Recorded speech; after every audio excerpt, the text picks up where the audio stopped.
तर मित्रांनो, आमचं कन्फ्युजन आता दूर झालंय. आम्ही कोल्हापूरला न जाता पंढरपूर मार्गे कोल्हापूरला जाणार आहे. पिलीवमध्ये रात्रीचे आता 8 वाजलेत. भूक तर लागलेली. इथं खायला जास्त वेळ न घालवता पार्सलच घेतलं गाडीत. वडा भजी खाता खाता अक्षय पवार साहेबांना काहीतरी विचार सुचलेत. जरा ऐका. काय रोहित, एकमेकांचं समाधानच करणं समाधान आहे जिंदगीत. मग काय समाधान आहे? आम्ही सगळे तर कन्फ्युज झालोय. तुम्हाला काही कळालं तर आम्हाला कमेंट करून सांगा. ही बडबड अशीच चालू होती. तरी पिलीवमधून पंढरपूर 30 किलोमीटर होतं. बघता बघता 1 तासात पोहोचलो आम्ही. तरी आपल्या सर्वांचं पंढरपूरमध्ये स्वागत आहे. रामकृष्ण हरी मित्रांनो. बघा कसं असते मित्रांनो, आमचा असा प्लॅन होता की जाताना दत्तभवन हॉटेलला जेवून जायचं, जे नेरलीमध्ये आहे. आणि आता बघा आम्ही कुठं आहे. म्हणूनच म्हणतात बघा, जो होता है अच्छे के लिए होता है.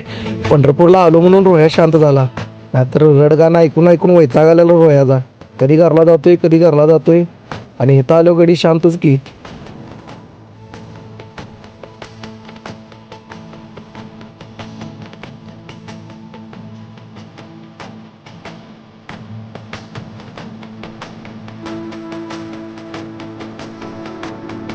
पंढरपुरात साक्षात माऊलींचे दर्शन झालं.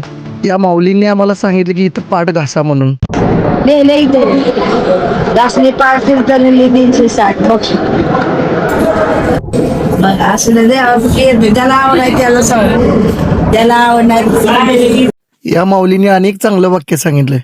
ज्याला आवड आहे त्याला सवड आहे, आणि ज्याला आवड नाही त्याला काहीच नाही. तेच आम्ही मगाचपासून रोह्याला सांगत होतो. रोह्या काय ऐकायच तयार नाही. तर छान असं मुखदर्शन झालं. सगळ्यांचा आत्मा थंड झाला. तर मग काही एक फोटो काढला आणि आम्ही गेलो चंद्रभागेचं दर्शन घ्यायला. बाहेरूनच चंद्रभागेचं दर्शन घेतलं आणि आम्ही निघालो परतीच्या मार्गावर.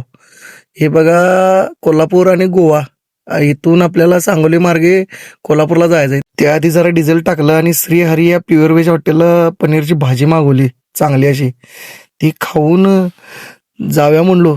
दिवसभर वैताग आलाय. इथून 130 किलोमीटर, आणि सकाळी आणि लवकर उठून रत्नागिरीला जायचं आहे. थँक्यू मित्रांनो. असाच जरा सपोर्ट राहू दे, आणि आपण भेटूया नेक्स्ट व्हिडिओमध्ये.